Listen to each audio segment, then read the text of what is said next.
Bonjour, ici CryptoAli, j'espère que vous allez bien. Aujourd'hui, on continue avec une vidéo, des belles affaires à vous parler. Alors, on tient le coup jusqu'à la fin. Si la crypto vous intéresse, et XRP entre autres. Prix du XRP n'a pas beaucoup bougé. 53 cents, 38, légèrement en hausse de 1,5. Market cap 30 milliards. En général, la crypto, par exemple, a monté. Okay? Bitcoin a pogné un peu plus là. Ethereum 2,5. BNB 4.1. Ok, c'est mieux que rien. Mais c'est pas qu'est-ce qu'on attend en tant qu'investisseur si on veut changer un jour notre situation pour le meilleur. Le prix du XRP, comme j'ai dit, se situe à 53 cents, 96. Et on est indécis présentement depuis 2 jours. Et s'il y en a qui se demandent ce que ça veut dire, les signaux ici, ben, ça c'est un indicateur que je vais te créer par un codeur en France. Ça coûte 2 heures. Et il a fait, dans le fond, qu'est-ce que moi, je lui ai dit par rapport au market structure. Et ça donne des résultats vraiment intéressants et qui nous facilitent la vie. Puis s'il y en a qui veulent savoir plus par rapport à ça, c'est disponible ici. OK? TradingView seulement, un paiement seulement. Vous avez accès aussi à un Discord. Bon, et c'est ici qu'on le claim en passant. Ceux qui ne savent pas comment faire, on le claim avec notre username. Et après ça, on a accès, c'est sur invitation seulement. Petite photo qui fait un peu rire ici. De quelqu'un que j'ai trouvé tantôt. On peut voir Elon Musk débarquer d'un jet privé avec une sacoche. Ici, XRP. Toujours drôle. Alors vous pourriez penser que je suis fou, mais il serait sage de vendre vos Ethereum et d'acheter du XRP immédiatement. Ceci est un rappel. Okay? C'est pas un rappel, c'est juste une joke. Okay? C'est pas une vraie balise XRP, c'est juste un logo gaulé. Okay? Si XRPL devait être conçu davantage comme une plateforme de trading que comme un réseau de paiement, cela vous dérangerait-il ou changerait-il votre point de vue sur la valeur du XRP? Ce n'est qu'une hypothèse et j'aimerais avoir votre avis. Regardez bien qu'est-ce que David Schwartz va dire. Et une possibilité est le grand livre XRP comme plaque tournante des échanges entre les blockchains avec le DEX, le moteur de paiement, la recherche de chemin, les différentes fonctionnalités du grand livre XRP qui permettent le mouvement des actifs. En fait, l'une des toutes premières applications du registre XRP, à ses tout débuts, était de permettre de transférer des bitcoins plus rapidement et à moindre coût. Les actifs émis permettent d'activer des actifs distants, des actifs basés sur différentes chaînes ainsi que des ponts. Je pense donc que c'est une étape extrêmement importante vers l'interopérabilité, mais ce n'est qu'un élément. L'industrie a encore un long chemin, mais pour atteindre une adoption massive, les utilisateurs doivent vivre des expériences exceptionnelles. Nous devons résoudre les problèmes d'interopérabilité. OK, on a encore sur un long chemin. OK, c'est pas fini là.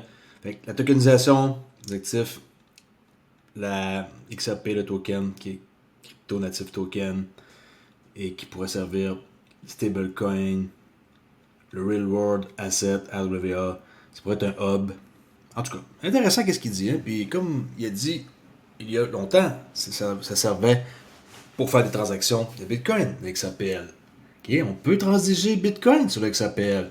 Il y en a qui ne le savent pas encore. Oui, on peut. Okay? Toujours intéressant d'entendre ce gars-là parler, ça c'est clair. CryptoEri, ici, qui a trouvé une excellente nouvelle, en quoi que les 3 mégabanques japonaises cesseront bientôt d'émettre des billets en papier. Sumitomo Mitsui cessera d'émettre des billets en septembre 2025. Dans une année, Mizuho a annoncé la fin de l'émission en mars 2026 et demandera un délai de règlement des billets émis fixé la fin mars 2027. Et là, elle dit « Je ne vois pas encore des dates pour MUFJ. » La source, elle est là. Okay, les 3 mégabanques japonaises cesseront d'émettre des factures et des chèques papier. Nouvelle du 9/5 sur ce site-là. Okay? Et je fais confiance là, pour les trouvailles qu'elle fait, ça, aucun problème. 88 dirigeants d'entreprises, dont Chris Larson, soutiennent Kamala Harris dans une nouvelle lettre qui a été Amy. Regardez bien ça. Executive at the blockchain firm Ripple is among several signers of a letter endorsing Kamala Harris for president. Chris Larson, Ripple's co-founder and executive chairman, joined 88 corporate leaders in signing the letter, which was exclusively shared with CNBC. Other high-profile signers include Yelp CEO Jeremy Stoppelman, former 21st Century Fox CEO James Murdoch, and Snap chairman Michael Linton. The group argues that Harris would continue to advance fair and predictable policies that support the rule of law, stability, and a sound business environment if she were president. The purpose of the short letter with the long list of signers is to serve as a well-timed political show of support for Harris, who is locked in a very tight race against Republican presidential candidate Donald Trump. A reminder that the first presidential debate between the two is just days away. Meantime, Trump, who has recently taken on a pro-crypto stance, has been getting the support from big crypto names, including the Winklevoss twins, after his campaign announced in May that it would accept crypto donations. Next. OK. Ben, moi, je vais vous dire un truc, pour être franc. Je préférerais Trump. OK, ça, c'est clair. Mais, si jamais c'est pas le cas, puis qu'avec elle, les affaires vont bien, et que les choses débloquent, qu'est-ce qu'on en a à foutre de la tête de la personne qui dirige? On en a rien de serré. Nous, on est investisseurs. On veut juste que ça fonctionne. OK?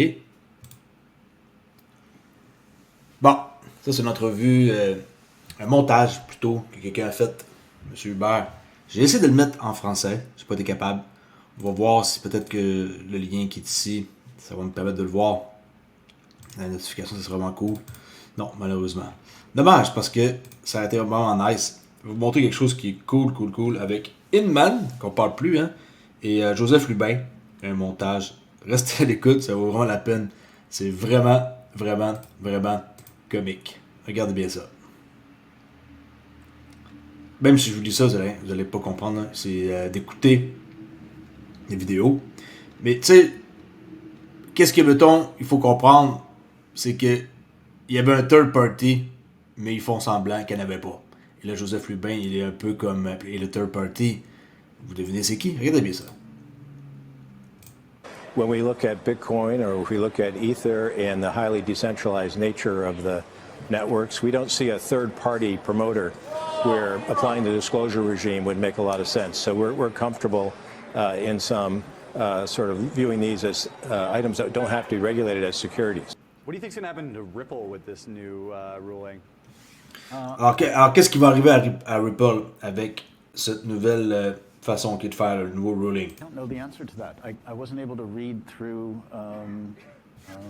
On parle du case, du cas SEC Ripple, OK? Bill's. Et là, ben, il dit qu'il n'est pas trop au courant de qu'est-ce que lui a dit dans son speech. Entire speech, and I wasn't here. I don't know if he spoke about XRP. Il s'exprime mal, hein? On s'entend qu'il est incapable de dire s'il a parlé d'XRP ou pas. Regardez bien ça. He spoke about XRPs at all. He didn't specifically mention anything about it. That's interesting. So yeah, I mean, the fact that he named two other things but didn't name that one is certainly something that should perk up ears.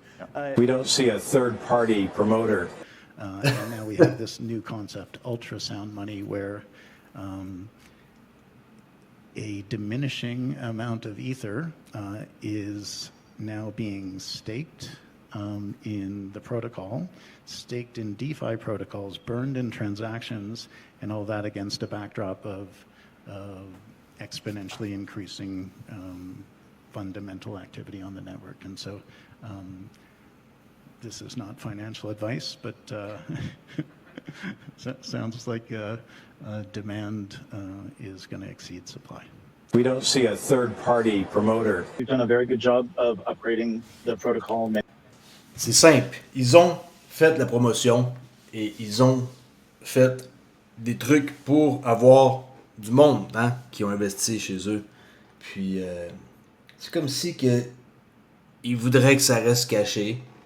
Ils ont eu une passe droite. C'est ça qu'il faut dire. Ils ont eu une passe droite, contrairement à Ripple, que eux, ça n'a pas été un third party. Many times over the years. We actually have an upgrade coming in a couple of weeks called the London hard fork. We're seeing exponential demand for the Ether token to run transactions, to run programs on the network, on top of essentially massively decreasing supply. So we anticipate that there will be an enormous run up Beaucoup de demandes, peu de supply, les prix devraient monter. in demand and the value of the ether. We don't see a third party promoter.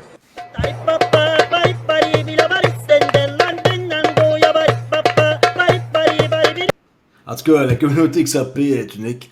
Pour faire des montages, je vous l'accorde, incroyable. Alors, oh mon Dieu, tu veux dire que Lubin a été interviewé juste après le discours de Hinman et qu'on lui a demandé que cela signifiait, qu'est-ce que cela signifiait pour Ripple? Ensuite, Lubin a appelé le directeur Hinman, Bill, et a dit qu'il n'avait pas lu le discours oral de Bill, puis a demandé si Bill avait dit quelque chose à propos de XRP, parce que cela serait intéressant. Pensez-vous que lorsque Lubin a été interviewé juste après le discours de Hinman sur le laissez-passer gratuit et qu'on lui a demandé si Ripple avait été mentionné, qu'il n'était pas sûr si Hinman allait les inclure dans le laissez-passer gratuit et s'il jouait la comédie. Écoute, ils ont eu une passe gratuite, c'est une crosse, hein? Ils ont été avantagés. Ça aurait bien pu être Ripple qui aurait eu cette passe-là. Mais apparemment, ça n'aurait pas été nous autres. Et c'est pas grave. C'est juste qu'il y a du monde qui ont profité et qui ont eu le droit d'accéder à Ethereum à bon prix. Et qui savaient très bien que ça allait pomper. Oui, la Fed gérera les paiements transfrontaliers pour ceux qui sont inquiets. En voici 4 éléments de preuve qui le confirment. La Fed aux États-Unis, là, sera compatible avec les paiements transfrontaliers car il a utilisé la norme ISO 20022. La Fed en numéro 2, se connectera au service de paiement instantané dans d'autres juridictions pour faciliter des transactions internationales. 3. Ils ont le cross-border FedNow qu'on appelle, je veux tout dire, XRP Bridge. Je pensais que ça ne serait pas lié. Et 4. La FedNow sera également en mesure de faciliter les paiements en devises, qui est les FX, le Forex transfrontalier. Et l'on peut voir tous les documents où ce que ça parle un après l'autre. Numéro 1, numéro 2, okay, numéro 3, numéro 4. Je vais mettre dans le fond le lien de Smoke dans la description de ma vidéo. L'entrevue complète de Peter Schiff avec Jack Mallers qui débattent du Bitcoin contre l'or et l'effondrement du dollar. Je montre juste le début, avec sous-titrage en français. Et je l'ai pas écouté, là, c'est 1h28. Mais c'est sûr et certain que je vais me mettre ça dans mes oreilles et je vais écouter ça dans les prochains jours. Plutôt intéressant. Si ça, vous ne savez pas c'est qui Jack Mallers, c'est le PDG de Strike. OK? Regardez bien ça. The world could go on a gold standard. You don't need governments, right? And it doesn't have to be Ça, c'est lui là qui est derrière Stripe. Pas vieux, hein? centralized. It hasn't outperformed anything. It hasn't outperformed commodities at large. And since Bitcoin's existed, Bitcoin's outperformed everything. The country is proposing a strategic reserve where what if people like Peter don't understand this asset at all and are wrong? Actually, Strategic? For what? What do we need it for? I can understand a strategic petroleum reserve in case we run out of petroleum. How are we going to run out of Bitcoin? Nobody needs it. The issue of how to invest our money in tumultuous and volatile times. En tout cas, sûrement qu'il y a des bons échanges. 1h28. Si vous comprenez l'anglais, tant mieux. Sûrement très intéressant à écouter. Et ici, je viens de voir que Apple vient de dévoiler l'iPhone 16 Pro Max, qui va être plus gros de 6.3 à 6.9 pouces. Je sais pas pour vous, mais ça fait juste changer. Et moi, je suis pas le genre de gars à avoir tout le temps le dernier, là. Celui que j'ai, il me satisfait puis il est correct. Mais mise à jour, commence à pas mal loader en mémoire. J'ai beaucoup de photos à cause des enfants. Puis ça devient un peu compliqué là, faire des mises à jour. Fait que c'est ça pour aujourd'hui. Vidéo simple, j'espère que vous avez apprécié. Et pour ceux qui ne savent pas, maintenant, j'ai fait un live imprévu. J'étais censé. La fois, je n'étais pas censé en faire un. J'ai fait un test, ça a fonctionné. J'ai vu par exemple que mon son est un petit peu bas. J'essaie de voir ce que je peux faire avec OBS. Puis, that's it. OK, fait que je laisse là-dessus, allez voir mon live. Il y a plein de petits secrets là-dedans que j'ai donnés. Et avec des exemples de plein de chartes pour ceux qui étaient là et qui j'ai répondu en direct. Merci beaucoup pour écouter. Je vous dis à la prochaine vidéo. Ciao!